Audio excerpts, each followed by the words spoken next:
Dobrý deň, večer alebo ráno. V minulom videu sme si priblížili 5 druhov rizika a povedali sme si, prečo by ste ich nemali ignorovať. To video je naozaj dobré. Ak ste ho ešte nevideli, choďte si ho pozrieť. Toto je už poradí 4. video a veľakrát som hovoril o akciách, dlhopisoch alebo iných finančných aktívach, avšak nikdy som ich nepriblížil. Dnešné video bude práve o nich. Na čo vám to bude? Pretože múdri investori hovoria, že čo nepoznáš, to nekupuj.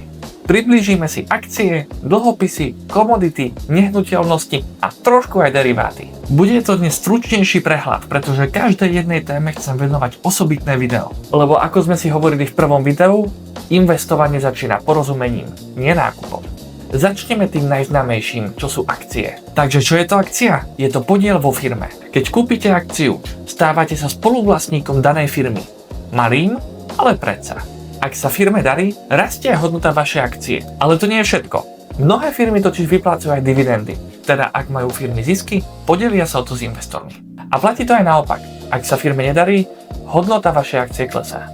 A v najhoršom možnom prípade, ak firma skrachuje, môžete prísť o vašu investíciu. Akcie sú historicky jedný z najvýnosnejších aktív v dlhodobom horizonte, ale za cenu kolísania, teda volatility, a niekedy poriadnej. Samozrejme, toto nie je dôvod sa im vyhýbať, je to dôvod im rozumieť. Dlhopisy. Dlhopisy fungujú úplne inak ako akcie. Ak si ich kúpite, nestávate sa vlastníkom ničoho. Vy požičiate peniaze, buď štátu, alebo firme. Oni sa zaviažú, že vám váš vklad po istej dobe vrátia a za to vám zaplatia úrok. Štátne dlhopisy sú považované za jedny z najbezpečnejších investícií. Prečo? Pravdepodobnosť, že vám štát nesplatí dlhopis, je veľmi nízka. Nie nulová, nízka. Korporátne dlhopisy vám môžu ponúkať vyšší úrok, čo znamená, že by ste mohli mať aj viacej peňazí. Ale riziko, že vám firma nebude vedieť splácať, je vyššie ako v prípade štátu. Dlhopisy sú menej výnosné ako akcie. Na druhej strane sú aj menej kolísavé. Pre investora, ktorý chce mať vyššiu stabilitu, majú svoje miesto v portfóliu. Poďme sa ďalej pozrieť na komodity. Komodity sú fyzické suroviny. Zlato, striebro, ropa, zemný plyn, obilie, káva, kakao a iné. Samozrejme, nekupujete fyzický barel ropy, aj keď fyzické zlato si viete kúpiť. Primárne však investujete cez finančné nástroje, fondy alebo certifikáty, ktoré sledujú vývoj ceny komodít. Samozrejme, najznámejšou komoditou pre investorov je zlato.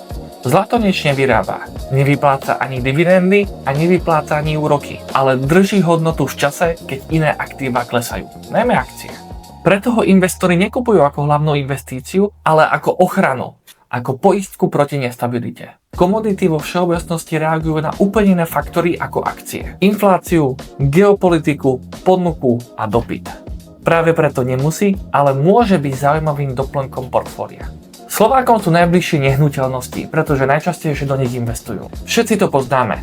Kúpime si byt, dáme ho prenajímať, zarábame aj z prenajmu a aj z toho, že rastie hodnota nehnuteľnosti. Ale nie každý má 100 000 eur na to, aby si mohol kúpiť nehnuteľnosť. A takisto nie každý chce riešiť nájomníkov, rekonštrukcie a iné úkony spojené s nehnuteľnosťou. Dobrou alternatívou sú napríklad realitné fondy. Na Slovensku máme na výber z viacerých realitných fondov. Tieto fondy majú v portfóliu pozemky, administratívne budovy, logistické centrá a iné nehnuteľnosti. Výhodou je, že nemusíte mať veľký kapitál hneď na začiatku investície, pretože nemusíte kupovať nehnuteľnosť.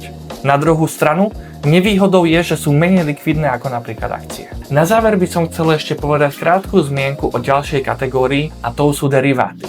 Niektorí ste sa už možno s tými stretli. Sú to napríklad CFD kontrakty, futures, opcie, swapy a iné. Toto sú nástroje, ktorých hodnota nie je priama. Ich cena je odvodená od niečoho iného. Od akcie, komodity, meny alebo úrokovej sadzby. Deriváty existujú z dobrého dôvodu, napríklad firmy ich používajú na zabezpečenie rizika. Letecké spoločnosti si napríklad týmto spôsobom vedia zafixovať ceny paliva na rok dopredu. Bežní investori sa veľmi často stretávajú s CFD kontraktami alebo napríklad opciami, ale fungujú zložito a tieto deriváty nie sú naozaj vhodné pre každého. Dnes sme si prešli základné finančné aktíva. Každé jedno si zaslúži osobitné video a dostane ho. Každé z nich má svoje miesto. Každé funguje inak. A predtým, než pôjdete do nich investovať, je dobré im rozumieť. Pretože keď im nerozumiete, môžete prísť o časť alebo celú investíciu. Kľúčovou otázkou teda nie je, ktoré aktívum je najlepšie, Kľúčovou otázkou je, ktoré je najlepšie práve pre vás. A to je niečo, čo si postupne rozvinieme ďalej. Ak máte tému, ktorú chcete, aby som vám takto podrobne rozobral, napíšte mi do komentára. Sledujte ma a teším sa na vás v ďalšom videu.